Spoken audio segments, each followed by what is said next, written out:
It was a stunning moment at the Tokyo Olympics today. Simone Biles, considered the top gymnast in the world and favored to bring the U.S. gold medals, withdrew from the team competition.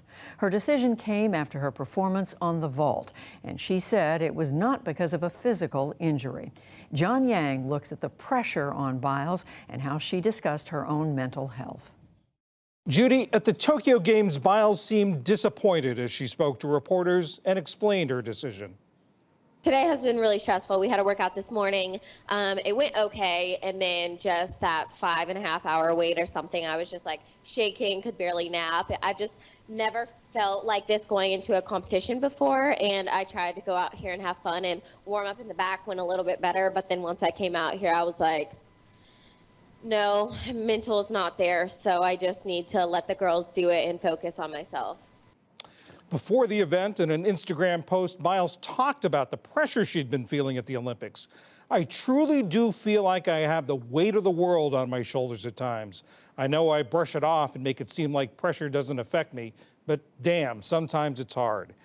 Angie Pfeiffer is a former gymnast and track and field athlete who now owns Breakthrough Performance Consulting, which works with individual athletes, executives, and teams. Angie Pfeiffer, thanks so much for being with us.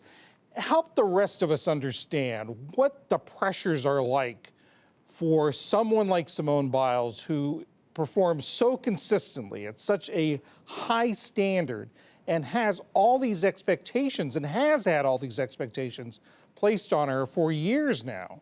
So the weight of pressure that Simone has on her shoulders is insurmountable. And the way to think about it is, imagine if you went to the office and everybody watched every move you made and made sure that every single thing that you did all day long was perfect. And that's the pressure that she felt coming into these games. And I think we could see a little bit of that through the earlier competitions this year, and then we've definitely seen it in Tokyo. Do fans and people who follow these sports expect too much of athletes? I think yes. I mean, Simone is an incredible gymnast. She performs at such a high level with so much difficulty and incredible execution. But to expect that she is perfect every time is asking too much of anyone.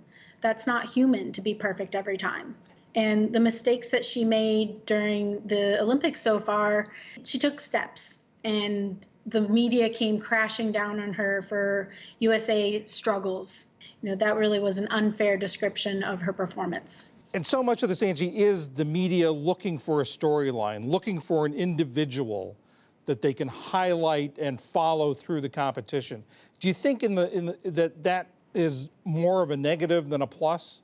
Honestly, I've been really disappointed about the over-criticism that the media has done on the Team USA women's gymnastics.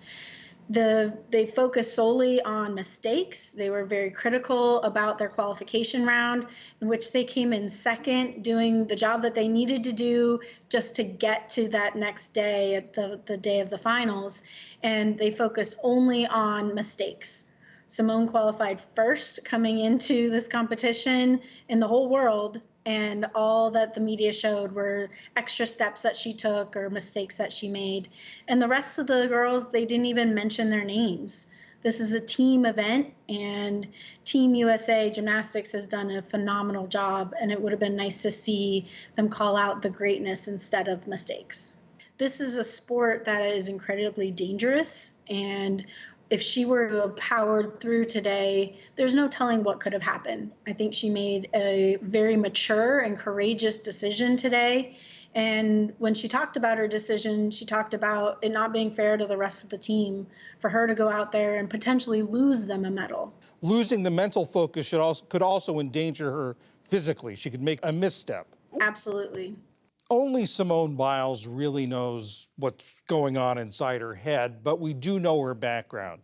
Difficult childhood, survivor of sexual abuse by Larry Nassar, being a role model, one of the few black stars in a predominantly white sport. Can these pressures also carry over into performance? Trauma is cumulative, and as all of those things that you mentioned that Simone's been through with her background, the sexual assault she suffered from Larry Nassar, that doesn't just go away. and she deals with that trauma on a daily basis. And then the pressure to be perfect alongside of that, it has to be a tremendous cross to bear. She says she's going to be thinking about in the next day, she has a day off, she's going to be thinking about whether to continue to compete. As she thinks through this, as a performance coach yourself, as a former competitor, what sorts of things would you want her to be thinking about? I want her to be prioritizing herself. So number one is getting in some relaxation and mindfulness time. So, letting her mind just clear and stopping all the overthinking and the overanalyzing. Probably stay away from social media and the news, because a lot of the commentary has been about solely on her and solely focused on all of her mistakes instead of focusing on how great that she's done so far. And so I think those are two really big prioritizations. And then for her to really just kind of go back to her routines and think about what she could do, what she wants to do in order to perform Thursday and beyond.